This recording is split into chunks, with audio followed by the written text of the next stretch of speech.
আসসালামু আলাইকুম, welcome back to my channel. চলে আসছে আপনাদের সাথে সবচাইতে সহজ উপায়ে তৈরি করা যায় এমন একটা ভ্যানিলা আইসক্রিমের রেসিপি নিয়ে।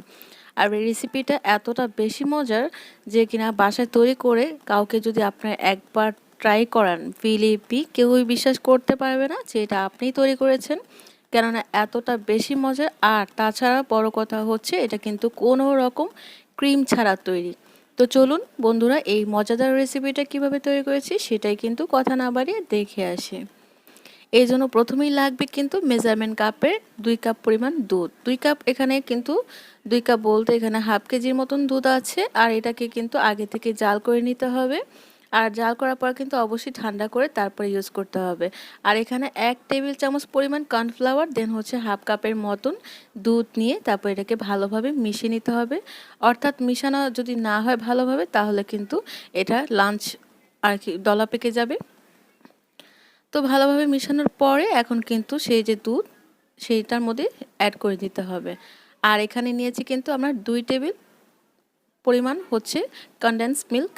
আর কনডেন্স মিল্কটা কিন্তু অবশ্যই দিতে হবে, এতে করে এই আইসক্রিমের যে স্বাদটা এত পরিমাণ বেড়ে যাবে যে আপনারা নিজেই অবাক হয়ে যাবেন যে এত পরিমাণ মজা আইসক্রিমটা। তো এইগুলো কাজ কিন্তু অবশ্যই চুলা না জ্বালিয়ে তারপর করতে হবে। আর এখানে দেওয়া হয়েছে কিন্তু হাফ কাপ পরিমাণ গুঁড়ার দুধ। গুঁড়া দুধটা দেওয়ার কারণ হচ্ছে এটা কিন্তু খুব তাড়াতাড়ি ঘন হয়ে আসবে। দেন হচ্ছে স্বাদের ব্যালেন্সের জন্য চিমটি পরিমাণ লবণ।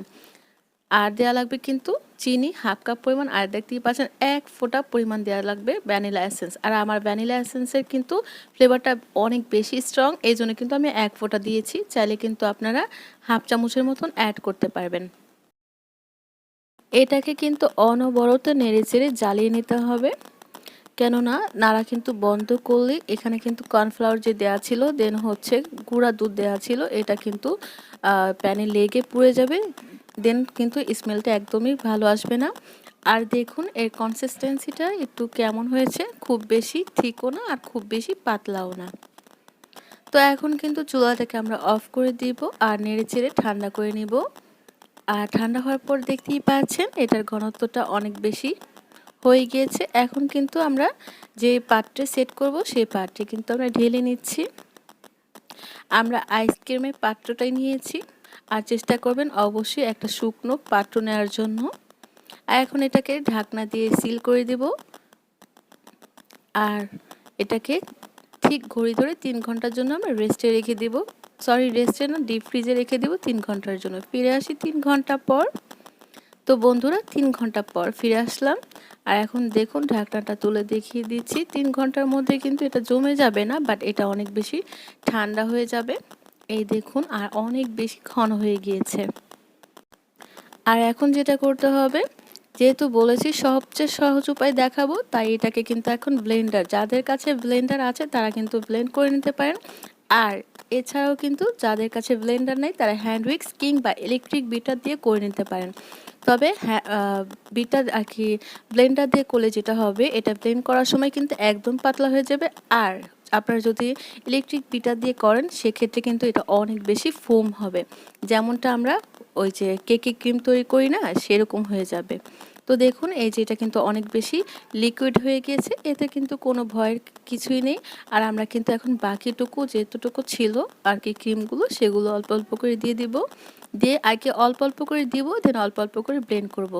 আর দেওয়ার পর ঘড়ি ধরে 5 মিনিট করে ব্লেন্ড করে নেব আমরা। আর এই যে শেষে কিন্তু আমরা বাকি যে যতটুকু ছিল সবগুলোই কিন্তু দিয়ে দিয়েছি। আর দিয়ে দেওয়ার পরে কিন্তু আমরা আবারও ব্লেন্ড করে নেব। তো মোট কিন্তু আমরা 3 থেকে 4 ধাপে এটাকে ব্লেন্ড করে নেব। আর 3 থেকে 4 বার ব্লেন্ড করার জন্য আমাদের সময় লাগবে কিন্তু ঘড়ি ধরে 17 বা 18 মিনিটের মতো।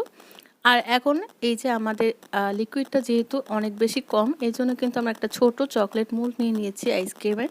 এখন এটাকে সম্পূর্ণ ঢেলে নিচ্ছি, দেন উপরে গার্নিশের জন্য কিছু বাদাম কুচি আর হচ্ছে কিশমিশ দিয়ে নিচ্ছি। তবে কিন্তু বন্ধুরা আপনারা যদি ইলেকট্রিক বিটার দিয়ে করতে যান সেক্ষেত্রে কিন্তু এইটা ফুলে একদম ডাবল হয়ে যাবে।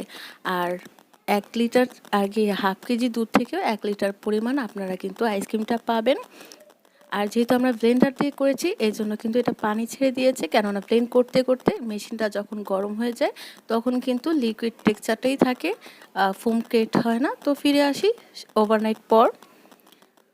তো ওভারনাইট পর এই কারণেই বললাম যে ওভারনাইটে কিন্তু এটা খুব ভালোভাবে জমে যায়।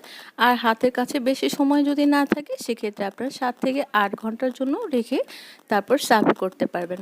আর দেখুন এই যে আমরা একটা চামচ দিয়ে উঠিয়ে নিচ্ছি। দেখুন একদম বোঝারই উপায় নেই যে এটা বাসায় তৈরি, কোনো রকম কিন্তু একদম বরফ হয়নি।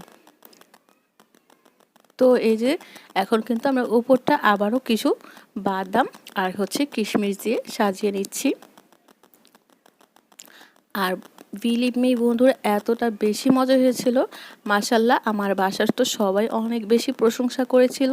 আর আপনি এরকম প্রশংসা পেতে চাইলে অবশ্যই কিন্তু বাসায় একবার হলেও ট্রাই করে দেখতে ভুলবেন না।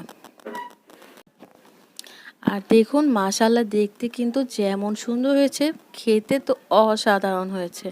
আমি আমার আইসক্রিম বানিয়ে আমি আমার প্রতি ফ্যান হয়ে গিয়েছি। তো কেমন লাগলো বন্ধুরা আজকে আমাদের এই সহজ রেসিপিটা, অবশ্যই কিন্তু কমেন্ট বক্সে জানাতে ভুলবেন না। আর হ্যাঁ, অবশ্যই একবার হলো বাসায় ট্রাই করতে ভুলবেন না যে কেমন হলো। তো আজকে বন্ধুরা এখানেই বিদায় নিচ্ছি, দেখা হবে নতুন কোনো সহজ রেসিপির সাথে। সেই পর্যন্ত সবাই ভালো থাকবেন। আল্লাহ হাফেজ।